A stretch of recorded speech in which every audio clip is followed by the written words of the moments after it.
All right, our next speaker is Dr. Steve Meyer. He's a member now of Kearns & Associates. Steve will be speaking and developing and delivering economic data analysis, working with our clients, provide perspectives as they benchmark and drive risk management decisions. So with that, we'll go ahead and welcome Steve to the podium.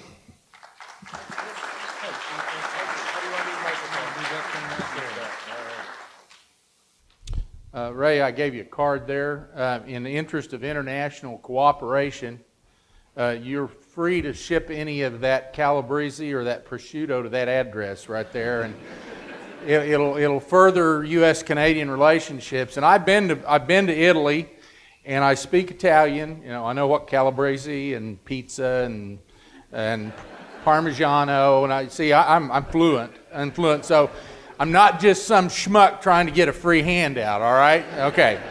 All right. Great presentation, by the way. I really appreciate what you're doing there and what we're finding out, and we can learn from you from that. Good morning. It is good to be here. I'm an Okie now. I was an Okie forever, but I lived in Iowa for a long time, and I have a degree from this fine institution. So welcome to Iowa State. I feel qualified to welcome you here. We're very glad to have you on our campus, and it's good to be here with you too. And I'm going to talk to you about what's going on in markets. And of course, kind of the focus this last year or so has been these new packing plants. And John said, well, what would be a good topic? And I said, well, will the new packing plants save us? Now, in your program, it says save us from ourselves, and that's probably the more appropriate question to ask, but we're going to go through some things. Kearns & Associates is an introducing broker representing FC Stone, so I have to put this up here, and what it says is, if you do anything because of something I say today and you lose money, it's your fault, not mine. Okay. All right. First, we're going to go through some history. The U.S. pork packing sector, talk a little bit about it. There are a few people in here that have as much gray hair or fewer hairs than I have that remember some of this, but we're losing a lot of our institutional memory. I mean, you know, I lost a lot of my institutional memory when I was in college, but that's another story. We won't go there. And then we're going to talk about why does high capacity utilization cause such problems? What are packer margins doing and how do they affect us? And then a little bit on current situation and outlook. You know, the packing industry in the United States was kind of fragmented and non-existent until we had this thing called refrigeration that came along.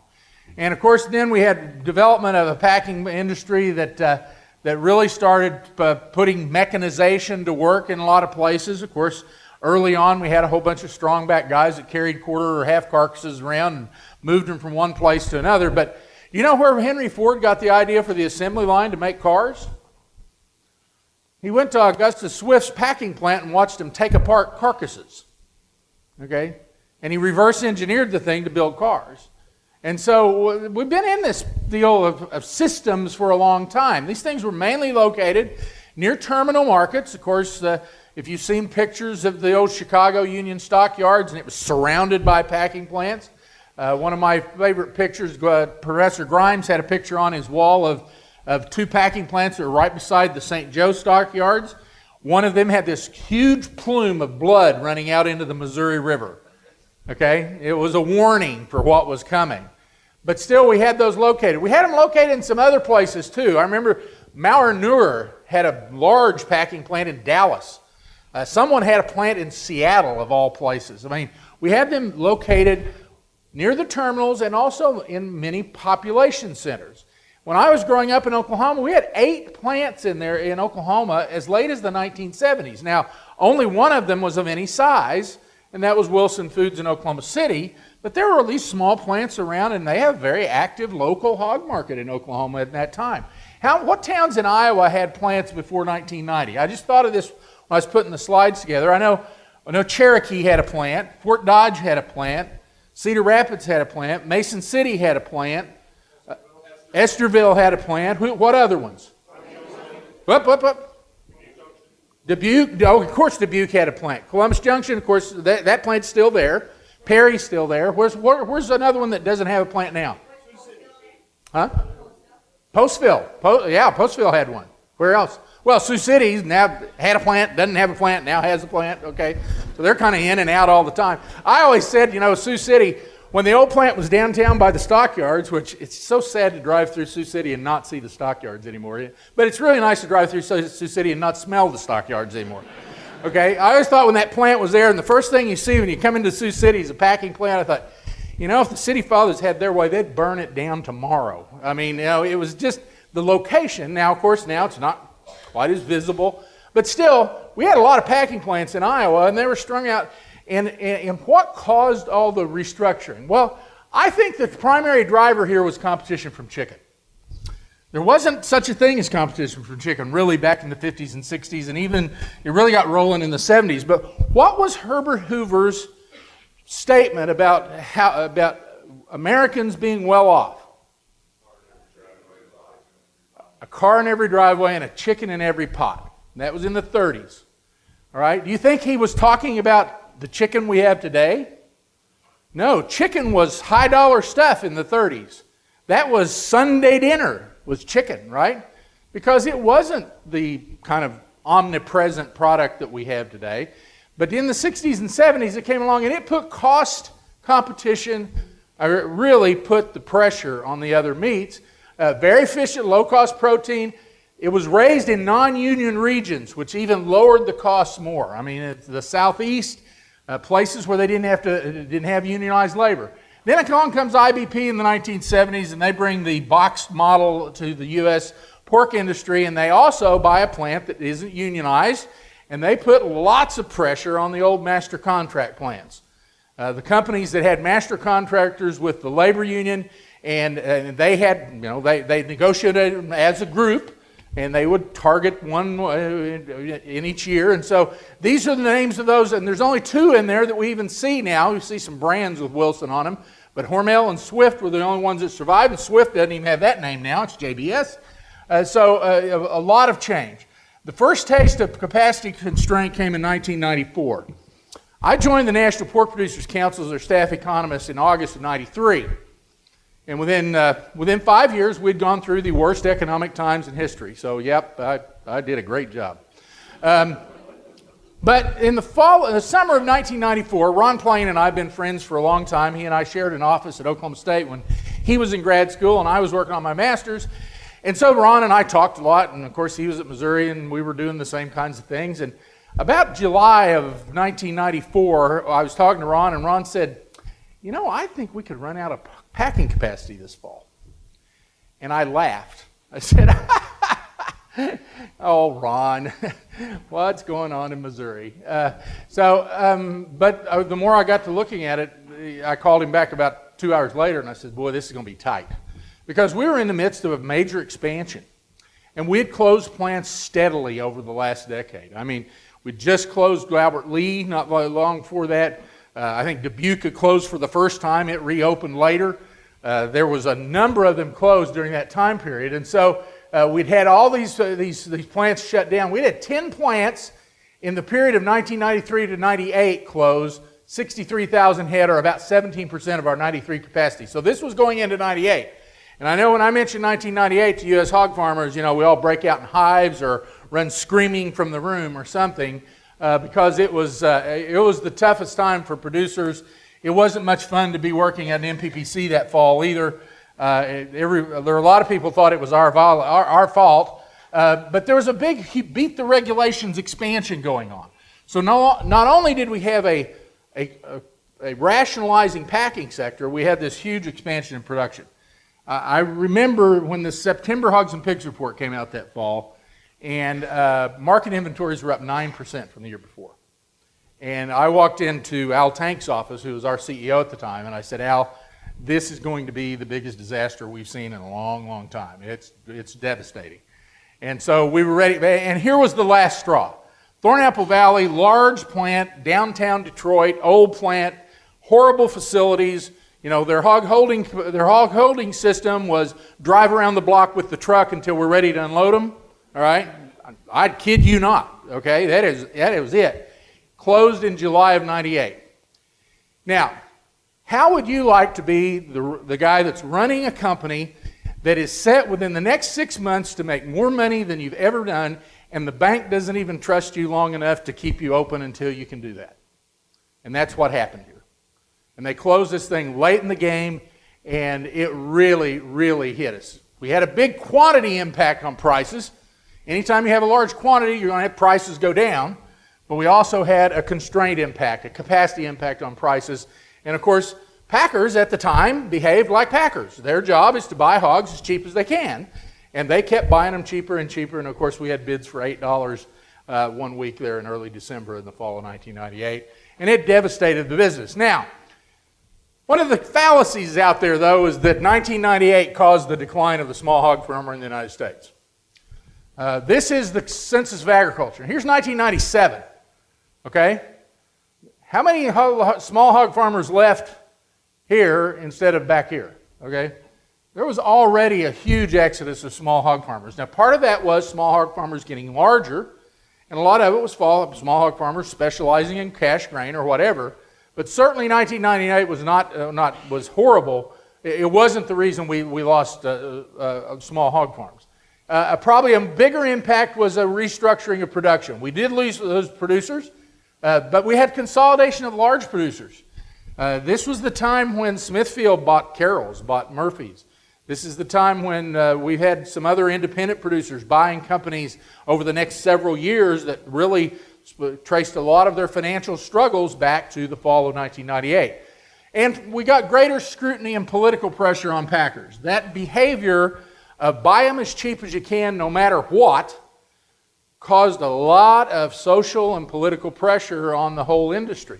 And what was some of the fallout? Well, one of them was mandatory price reporting, which was approved with the Livestock Marketing Reporting Act of 1999. The packers were adamant they couldn't have mandatory price reporting, and by that time they knew they were going to have it. They was going to get shoved down their throats.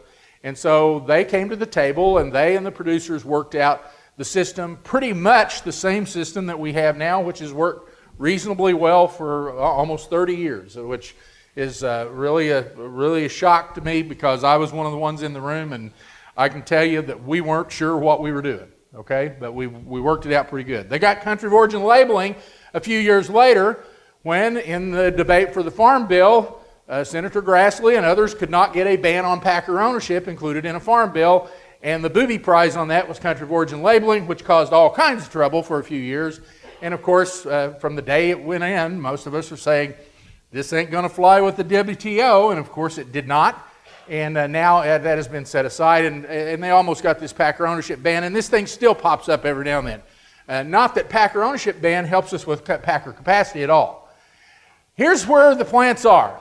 And surprise, surprise, it looks like you aimed a shotgun at Iowa. I mean, that's exactly what it should look like, given where the hogs are. There have been a few developments on this, though, that have been kind of interesting. Of course, back in the 70s and 80s, we had lots of packing plants up and down the eastern seaboard. Most of them were small. A large portion of them are now owned by Smithfield Foods, who bought those to get control of the labels. The marketing and the value of those labels was an important factor. We had this development here in Guyman, Oklahoma. 1981, a poor dumb grad student at Oklahoma State wrote a thesis about the expansion potential of the pork industry in Oklahoma. And it concluded that with its location relative to export markets, that you could really do well here. Now, I don't know if anybody at Seaboard ever read my dissertation, okay? I doubt it. I can't imagine anybody reading a dissertation if they don't have to, okay? But a little bit later, they picked up on that same opportunity, and they saw that what they saw was building there gave them advantage in export markets, and they've taken advantage of that to build a pretty good system. And of course now they are the marketing agent for the Triumph plant in St. Joe, and they're a partner in the new plant in Sioux City, Iowa, and it's called Seaboard Triumph, STF Foods. So these large plants are the ones with the squares, smaller plants with the stars. We've got a few outliers still. We got a small plant down here in Texas. We got Clarity in Los Angeles, California, which is supported largely by the strength of a huge market in Southern California, and now owned by Smithfield Foods, who has hogs in Utah to supply that plant. Here's what the top companies look like Over the years, this is 2013, you can see changes that we've gone on. This is the top 18. I kind of had room for them because it picked up Moonridge Pork when Moonridge Pork opened. Of course, that plant is closed now. But still, you can see the shares we have. Smithfield has about 25%, something like that, of the packing capacity in the United States. JBS, with their acquisition of Cargill, moved into the number 2 spot in 2015. Tyson Foods, of course, has continued to grow slowly here. They had an acquisition where they picked up the sow plant in Tennessee when they bought Jimmy Dean.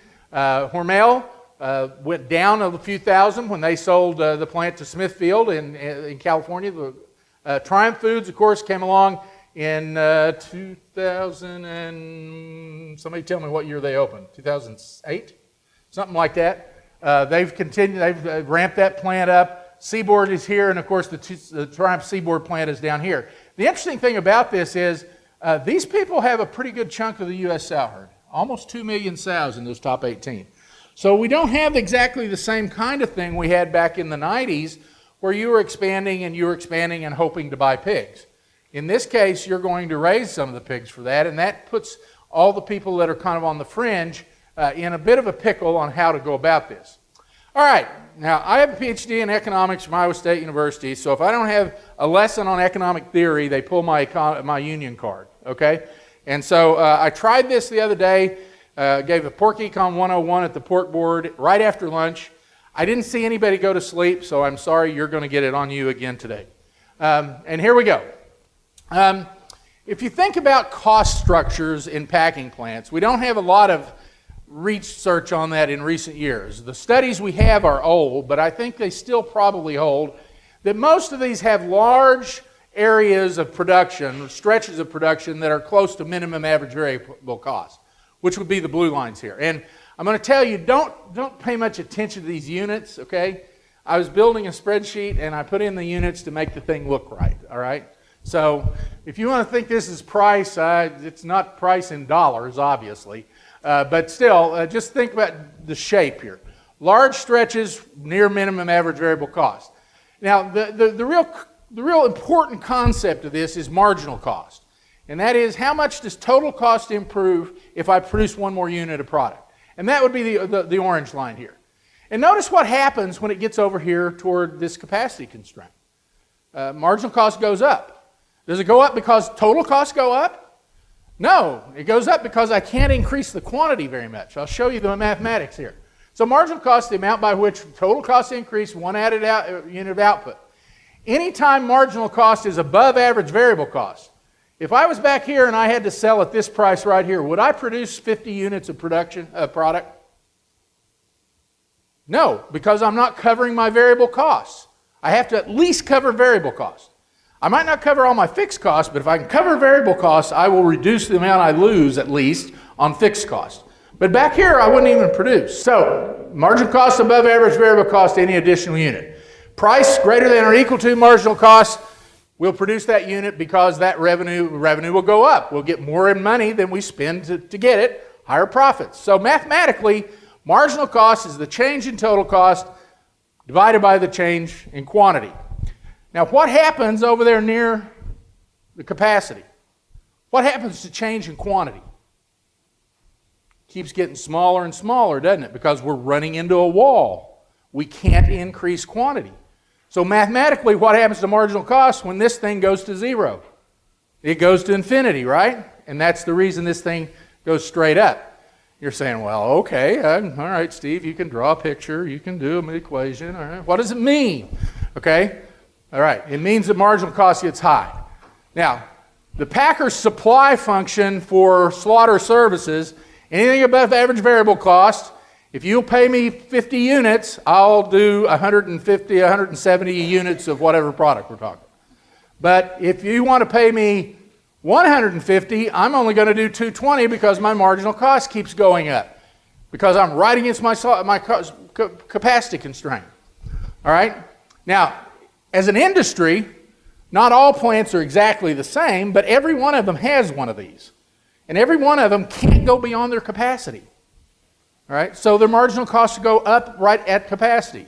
So if we get close to the capacity of the industry, all of them are facing this kind of picture. And what does that mean? Well, the demand for your hogs starts out as a demand for pork. And here I've characterized it as just one downward sloping demand curve. Okay? And again, don't worry about the units. It's downward sloping. In reality, it's demand for retail, and then down here is a demand for wholesale. I've said, we're not going to worry about, we're just going to worry about one. And if we're going to get back to the demand for hogs, then we have to take this Packer's marginal cost curve and deduct it off of the demand for hogs to get the demand for meat to get the demand for pork. And look what that demand curve does when you get close to the capacity. It goes down just the way that marginal cost went up when the Packers started running into capacity. And so what does that mean? Well, the supply of hogs for next week, can it vary hardly at all at this point? There's going to be 2.32 million of them come to market next week, give or take a little bit because of hot weather or something in some cases, but it can't vary very much. So it's almost perfectly inelastic. And if we have this supply, then the price of meat is here and the price of hogs is there, and here's the margin. Pretty easy, right? That works really well. What's going to happen in December when we do that? Okay? All of a sudden that margin gets really wide. Huh? And it's not because somebody's taking advantage of you. It's because the demand for hogs gets very inelastic when you get toward the capacity constraint. All right? And so then you've got a much larger margin, very low hog prices, even with meat prices that are lower, but not nearly as much lower than hogs. So this explains a lot of what happens at a capacity constraint. So the good solution to that is let's increase capacity, right?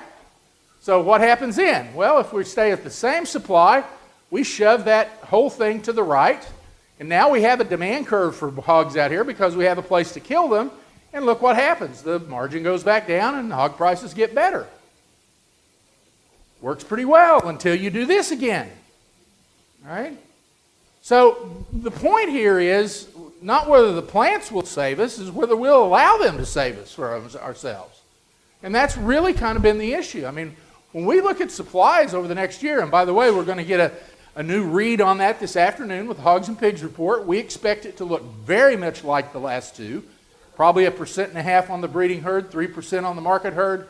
We can see very large supplies coming this year and again next year that's going to eat this thing up. Now, what happens if you're planning on this, okay, this increase, and it doesn't happen? Okay? Like, somebody delays adding a second shift to a plant or delays opening a plant. We saw this happen last September. Right? There were plants that were supposed to be open in July that didn't open until September. And what happened to the hog market in September? It fell apart because there were a bunch of hogs that were planned to go there that had to find a home. We're concerned about that this fall. STF says that they're going to be open in October. I darn sure hope they are because there are hogs that are planning to go there. And if they're not, we're going to have some troubles. So, packing capacity expansion is the answer. Is it the answer to all our problems? And the universal answer for economics is that depends. All right? It depends. It depends on the magnitude of the expansion. It depends on the timing of the expansion, which is the point I'm just making about if it's delayed, especially in an integrated market that's already planned on the hogs being there. Back 40 years ago, somebody opened a packing plant and kind of hoped they'd find the hogs. And for a while, what happened? Packer margins were bad because everyone was chasing the available supply until they went up. But we all have to do a couple of things. We have the simultaneity of demand, capacity, and production. All right? If all those move right at kind of the right times, everything works. And that demand curve that I showed on my drawings, I mean, in reality, it moves over at least about 0.8% every year because of growth of population. On good years, we'll have demand, tastes and preferences, and incomes push demand higher than that. Every now and then we have a debacle like swine flu when the demand curve gets soft. And then it's not cooperating with this expansion and these higher numbers of hogs coming through the system. So the new plants continue to ramp up. We've got the Seaboard Triumph, the STF plant at Sioux City. They're close to their one-day capacity at this point. They had planned on the second shift this fall. Actually, they had said this summer originally, Now they're saying October. There's been debate about that, but that is what they say. And I just talked to one of their guys Tuesday, and he said, we are going to kill some hogs on the second shift in October. Now, the challenge, of course, is labor. It's not the plant, it's labor. And that challenge is going to get even larger when the Prestige plant starts trying to hire people. And Ron gave a presentation a few weeks ago, Ron Prestige, and he said they will kill some hogs before the end of the year. There's some tax implications there, and I asked him if he was going to hang them up with a single tree out in the parking lot. And he said, no, we're not going to do that. But they're behind schedule. They're somewhat over budget, but they're still committed to this plant up in Wright County. They will kill some hogs by the end of the year, but I don't think they'll kill very many. They won't be much help this fall. And of course, the Clemens Group continues to ramp up. They're at about 8,350, 8,500 per day, going to 12,000. They think they'll be full this fall. They have no immediate plans for adding a second shift on that plant, even though it's capable of doing it at some point in the future. The prime pork plant was running at 5,100 head per day. They've backed off to about 4,100. They're kind of easing that back up. And of course, the Moonridge plant in Missouri ran into lots of problems. They're closed. They've had 2 or 3 suitors come in and look at that. There's still not a concrete plan for getting that back open. And of course, yesterday we had the announcement that Gary Lynch's group with Premium Iowa Pork would be buying the Laverne, Minnesota Golden Plump chicken plant, remodeling that, and would push about 3,000 head per day through that sometime in 2019.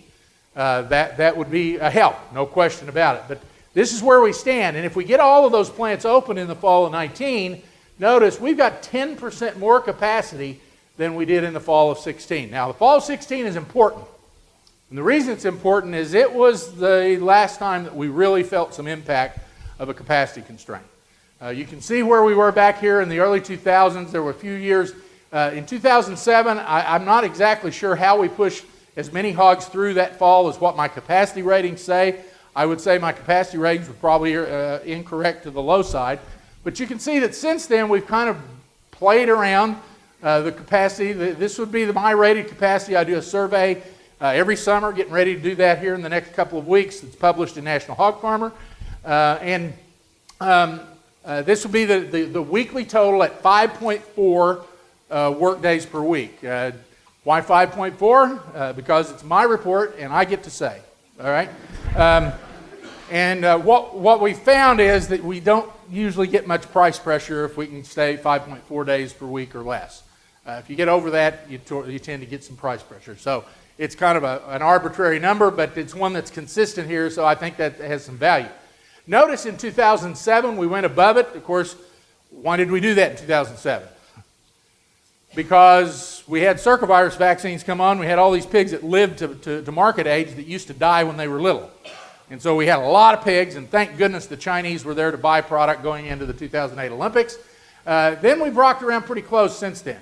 2012, we ran a little bit above rated capacity, at least 1 week that year. This is the average for the year. Here is the maximum for the year, okay? And in 2012, I started warning that we were in dire straits.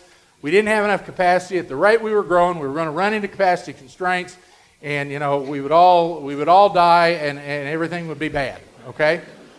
And along came the drought of 2012, which saved us in 2013, because feed costs went up and we didn't raise quite as many pigs. And so we got through 2013. And along came PEDV, which saved us in 2014. And then in 2015, we got a pretty good dose of it in the month of December. And we had some price pressure, some severe price pressure in the month of December of 2015. And then along came 2016, and we got a real big dose of it. Now, you say, well, yeah, but hogs didn't go to $8. No, they went down into the 40s, though, on a carcass basis. And I'm here to tell you they could have gone into the 20s just as easily. Except there were some packers that said we're not going to take them any further than this. To their credit. Now, when there's some people that remember how much they got beat about the head and shoulders after the 1998 debacle, that's good institutional memory there, all right? But I would argue that had packers all behaved the way they always used to behave, we would have taken hogs into the 20s in the fall of 16. And it would have been a financial debacle. but it stopped in the 40s because and they did this on their own. There was no collusion that I'm aware of. There was individual packers that said, we're not going to bid less than $46 or something like that on hogs. And that's the reason they stopped. And I've talked to people that were in that conversation with the packers, all right? And to their credit, we need to make sure that we do give them credit on that, because they didn't behave as they did in the past, and so we got through that. This fall, we're going to be very, very close again. Even with all the new capacity, we're going to push capacity in about 4 weeks this fall, and we're going to be very close to that 5.4, but it's only going to be 2 or 3 weeks. In the fall of 16, we ran 11 of 13 weeks above capacity.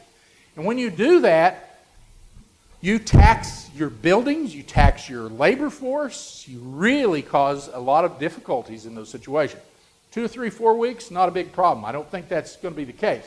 As we go into 2018, we're going to be in the same kind of shape, and it's going to be very, very tight, and we're very concerned about the fall of 19, even with added capacity. There is a reason we have new packing plants. This is gross packer margins in the United States. Now, this is the value of the meat plus the value of the drop minus the value of the pig. Okay? So the only thing that's been paid for out of this margin is the pig. Everything else still has to be paid for. But look what gross margins have done since 2007 or 8 or 9. They're very volatile, but they've sure been larger than they used to be. Now, is Packer making a lot more money now than he was back then? Some, for a while. Not right at the moment, because we're back down almost to those same kind of gross margin levels. And we know that energy, packaging, transportation, labor, all of those things cost more. And so the net margin situation is not as good now as it might have been even back here when gross margins are down near $20. If you look at the components of that margin, the blue is the meat margin, the difference in the value of the hog and the value of the carcass. The red is a computed drop value computed by the Livestock Marketing Information Center. One of my got-to-do projects for about 8 years now is get a better one of those. That's a difficult nut to crack. We know some things about yields of organ meats and those kinds of things, but we don't know how many of them get tanked and how many of them get sold. And that's kind of an important number, and that's one that the packers hold pretty close to their vest. But this is a formula that the Livestock Marketing Information Center has, and you can see that when the dollar was weaker, we had a great deal going here on exporting this. It hasn't been quite as good in recent times, but an important thing here is that it hasn't fallen off the face of the earth since April when these tariffs got put on, which is important, I think. We've been kind of surprised by that. We thought we would drop this value $5 to $8 pretty quickly, and that would certainly hurt packer margins. On a weekly basis, you can see that packer margins are not very good recently.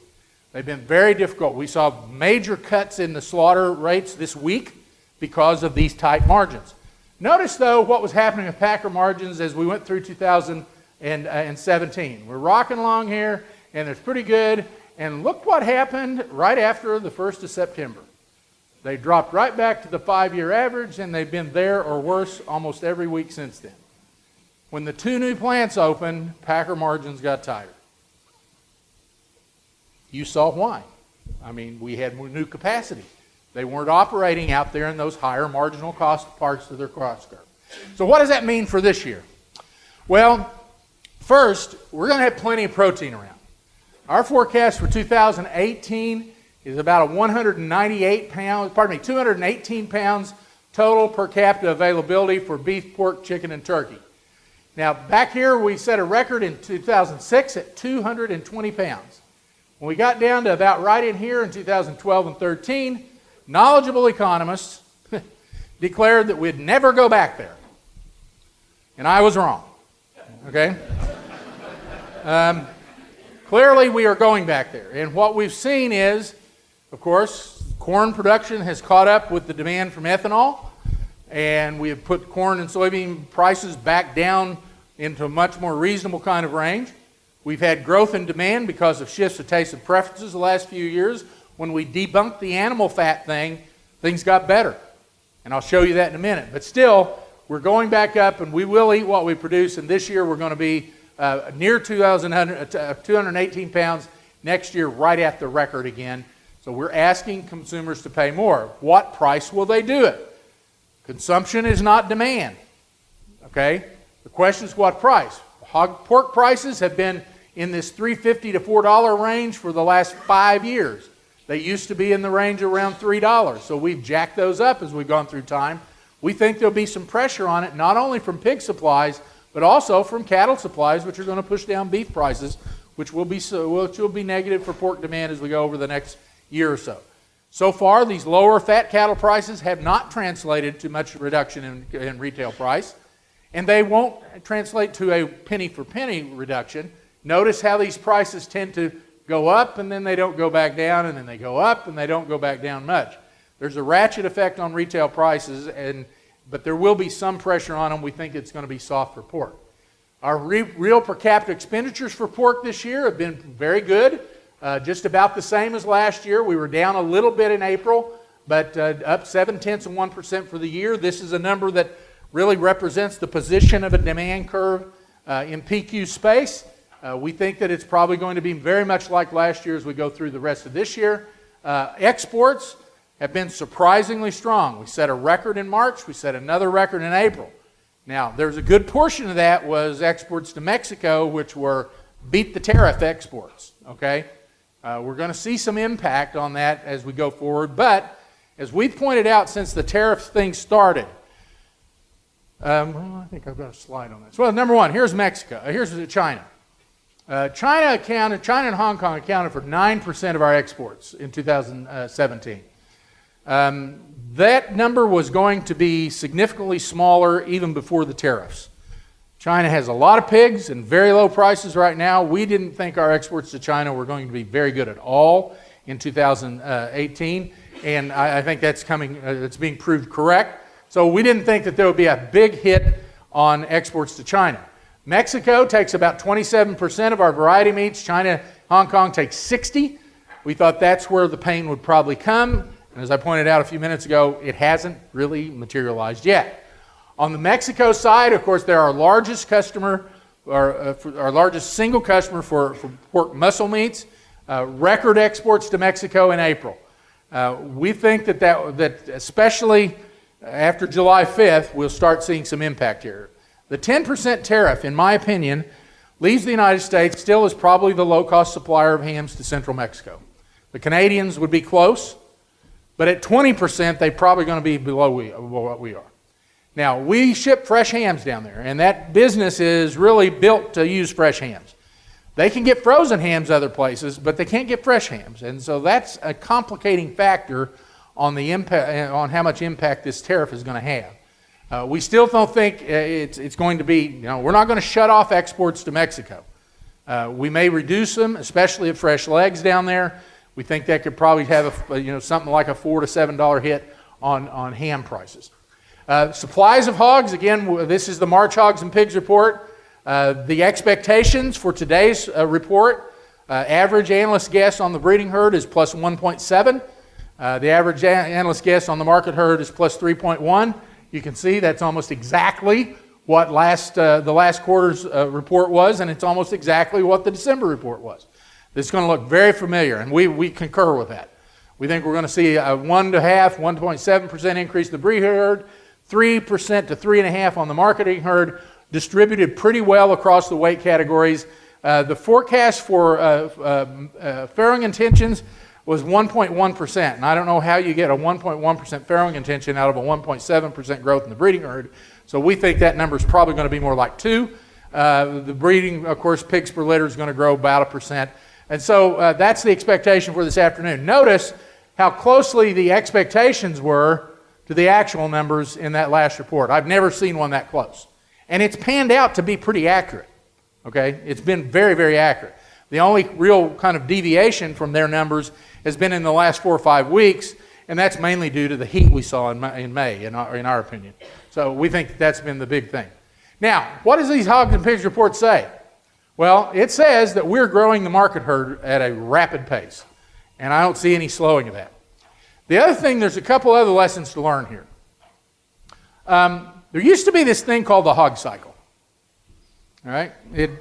Somebody had traced it back to the 1600s in England or something. 4 years, up and down, 4 years, peak to peak, valley to valley. There's no hog cycle in there, okay? All of this variation is within a year. It's all seasonal. All right? The last hog cycle ended with the 98 debacle, in our opinion, as far as production goes. The only deviations along for these long-term trends were the positive deviation in pig numbers due to circovirus vaccines and the negative deviation in hog numbers due to PEDV, which tells us, Paul Yeski, that animal health situations are darned important these days, okay? So we need to monitor those pretty closely. But still, rapid growth in market herds, we think that's going to continue in this report. That's the reason we have slaughter this year at 124.8. We've got it next year at 128.7, another 3.5% larger. Okay, and so again, even though that capacity line keeps moving this way, we're moving supplies toward it as well as we go. We could still have some trouble. Here's our forecast for slaughter this week weekly. This year, that's the smooth red line right here. You can see we're back against capacity constraint this fall. Next year, we will set a record every week in our projections for slaughter, and we will be very close to capacity again in the fall of 2019. And that has the second shift full at Sioux City and the Prestige plant full at one shift at Wright County by the fall of the year. So those are our projections. We've been pretty close so far this year. The last 2 weeks, somewhat short, and I would again put that basically due to the weather and feed consumption and growth rates. We see much lower weights, very close to the year-ago levels on weights. We're probably going to stay that way the rest of the summer now that we've gotten there. I think a lot of people are looking at this, and we're encouraging producers to stay current in your marketings. I mean, if there's one thing that can make a capacity thing worse, it's when you back hogs up into the fourth quarter. And so we sure don't want to do that. Pork production this year up 3.6% year to date. We think the fourth quarter is going to be somewhere around, third and fourth quarters, 3.4 to 4.3% growth in pork production. So a lot of product coming our way in the fourth quarter of this year. We have prices down in the 60s right now. The futures as of last Friday would be $59 for the fourth quarter. We've been in this $70 range all summer. Any of you that saw me at the Iowa Pork Producers or Minnesota Pork Producers back in January, what was I saying? I can't get cash hogs anywhere near where futures are right now. You need to be doing something. And they've been below that level most of the time. As we go out into the next year, somewhere here in the 60s, right now the futures market for next year is averaging right at $66, which would be at the top of our annual range for the coming year. So, packing capacity. It can save you if you don't allow it not to. Think about that a while, okay? I probably should have that on a slide.